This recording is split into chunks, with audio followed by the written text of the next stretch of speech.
I am in a country that people still think is dangerous. And I've been here probably for a month and a half now. Hi, this is Anita, aka Global Granny, and I am in the wonderful country of Colombia. I am a single solo traveler and been traveling around for the last 2 years in different countries. Originally, I called it country dating, trying to figure out where I wanted to be or where I wanted to land or have a new base. And now I'm not sure what I call it, but I'm back in my beloved country that I really, really like. And I just want to talk about the differences that I've come across between Medellin and Bogota, Colombia. I was in Bogota for July, for the whole month of July, and now I'm in Medellin. So I took some notes so I don't get too far off. And I'm actually going to show a little bit of footage at the end I'll start with Bogota. I'll make this Bogota and a little bit of Medellin. I'll sprinkle in some Medellin in there too so you can see the differences between the two places. It's hard to compare because Bogota is the capital. It's 11 million people there. Medellin is a city in Colombia also that a lot of people have heard of, and it gets a lot of press, good and bad. And it's about 2 million people, 4 million if you count the overall area, metropolitan area, I guess. I guess that's the city and the burbs that surround it. I'm not sure how they decide, but so there's a big contrast in just population numbers. You wouldn't know that on the street because every time I get into a taxi or Uber in Medellin, I just think, oh dear Lord, and I put my head down and let them take me where I want to go. I walked more in Bogota than I do here, I have to say. A is cooler. So let's talk a little bit about, I do have my notes so I can not veer off too far. Um, the climate. Let's talk about the climate. They're vastly different. One is eternal spring, which is Medellin. The other one is eternal fall, which is Bogota.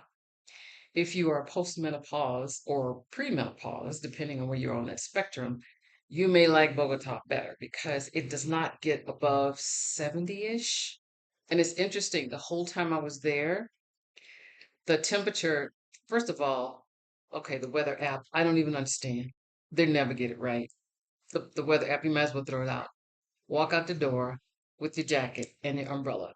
It will drizzle a little bit. So you'll get sun, you'll get drizzle, and you'll get overcast all in the same day. So just be prepared for it. And when the sun does come out, you will actually want to take your jacket off or your sweater off because it's very strong sun and it will really feel more like lower 70s than 60s, even though it'll say 60s. It's very odd. I haven't been able to figure that out yet, but it was okay. The mountains in, okay, I love mountains. Let's just back up, rewind. I absolutely love mountains. The Andes Mountains are in the backdrop of both of these cities. And I think most of Colombia, but I haven't been to any of the cities, so I can't do a fair comparison until I'm boots on the ground. So you can see the mountains distinctly from, I thought, Bogota more than Medellin. They're in the background here, or if you're in El Poblado, an area in Medellin, you can actually see them. They're up close and personal.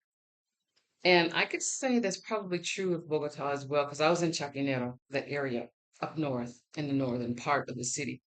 Really, really nice. Very, very walkable. I sometimes took a Grab, which is their version of Uber. Did I take an Uber? I don't know. Too many countries. Anyway, transportation, if you want to go somewhere, actually it was Uber. And I chose the taxi part because you can choose where they use their own car, or you can choose the taxi portion. I choose the taxi portion because that gives the locals that I know that are hooked up with Uber an opportunity to also make additional money. And you don't feel like you're being cheated because the price is the price is the price. So it actually works out really well. With the traffic and the stops and starts, I would always do Uber in places like this because I think I did once when I came back from the store because I had bought a watermelon that was pretty heavy. So I did get in a cab or a taxi, and it was what, $2 to go on the corner. Well, maybe a mile. It was like $2, but it was worth it because it was really heavy, in my opinion. So that was the only time I ever did that. I got charged the same price as my friend here. I have a local Colombian friend here. I did not feel like I got cheated. Same price. The guy took my watermelon, put it in the cab, and then they took it out for me when I got here. He didn't bring it up the stairs, so but he did take it out anyway. So that's been my experience. Interestingly enough, what I didn't know about Medellin that I found out the hard way, they block off the streets. And this seems to be a Latin America thing because I think it happened in Mexico also. They block off the streets on Sunday so people can get out and walk up and down the street. And it's usually a very busy street that they block off for biking, running, people with kids jogging the whole nine. So they do that. Yeah, I'm having a moment. Okay, I'm in Medellin. This did not happen in Bogota. Just saying. Probably should have filmed there too, but I digress. Anyway, ciclovia is what they call it.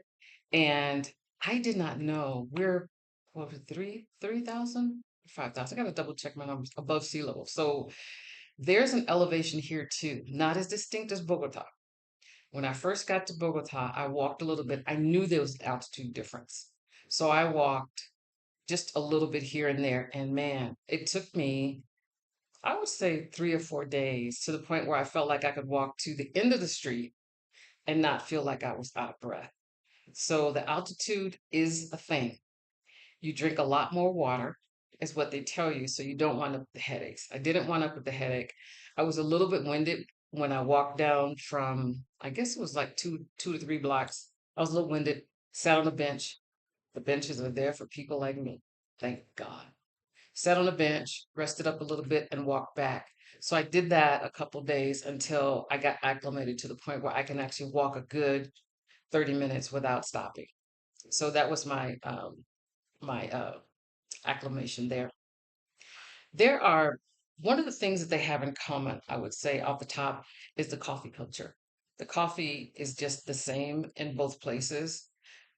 I would say that the desserts, I'm a croissant, I love croissants. Okay. I am vegan, but croissants, I'm a kryptonite. So, and yes, they have butter in it. So, vegan, vegetarian, depending on how I'm feeling that day. So, that day, or some days, not every day, I actually did stop in a bakery, and my experience in Bogota was really interesting. I love traveling alone because you get a lot more attention and a lot more special treatment, just so you know. So I went to this coffee shop, tea shop that I'll show in a minute. It was a really quaint, really cool place in Chapinero in Bogota. Um, and I went in there specifically because I was craving a almond croissant. Went in there, he didn't have any. I asked at the counter. He said, if you can wait 10 minutes, I'll make you one.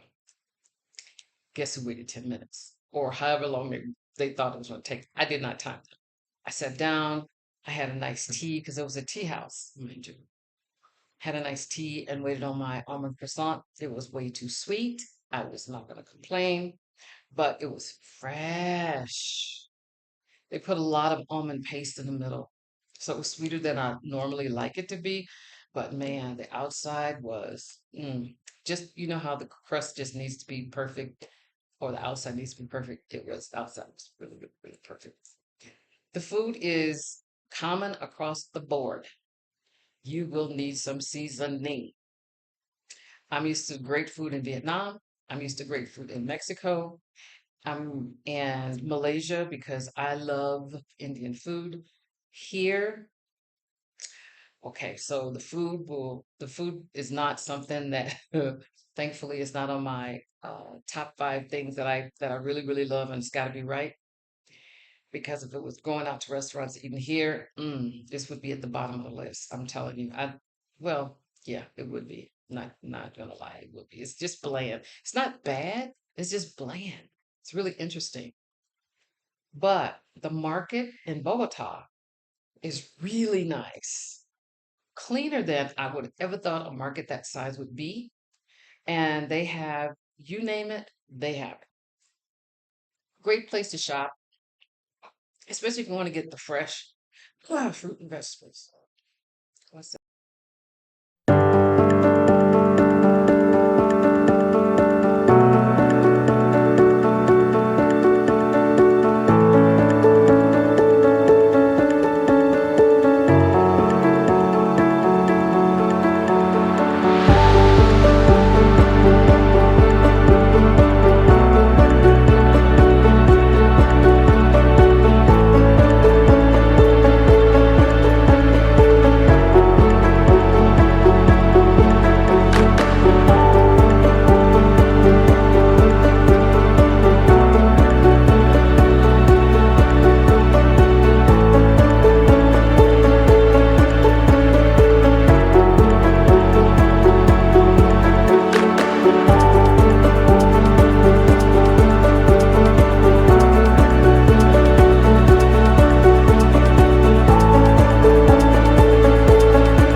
Let me know what you think.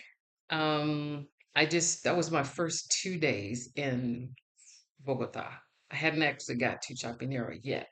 I was in the southern part of town, and I can't ever remember what you call it, but it's a long name. I'll think of it and put it across the screen. But that was Bogota. Let me know if you want to see more of Bogota, more footage of Bogota. There were I am more of a traveler than a tourist. So the last 2 days, 3 days that I was there, I actually did touristy kind of things like Monserrate and the Salt Cathedral, which is just north of the city of Bogota. That was a really nice, very, very nice, both tourist kind of things that you do. But for the most part, it's a working person's town. If you like sweater weather, if you like boots, if you like jackets and that kind of thing, Bogota might be your place. You probably check it out, see what you think. I liked it. The vibe is still good. The vibe is still Colombian. The people are nice. Although one of the guys say they're not like Medellin, where you will hear Buenos dias, reina, or hey baby. You won't hear that in Bogota. You will hear that in Medellin, but you not will not hear that in Bogota. But nice city. I enjoyed it. Let me know what you think in the comments, and let me know if you want to see a little bit more of the footage of Bogota. See you in the next video.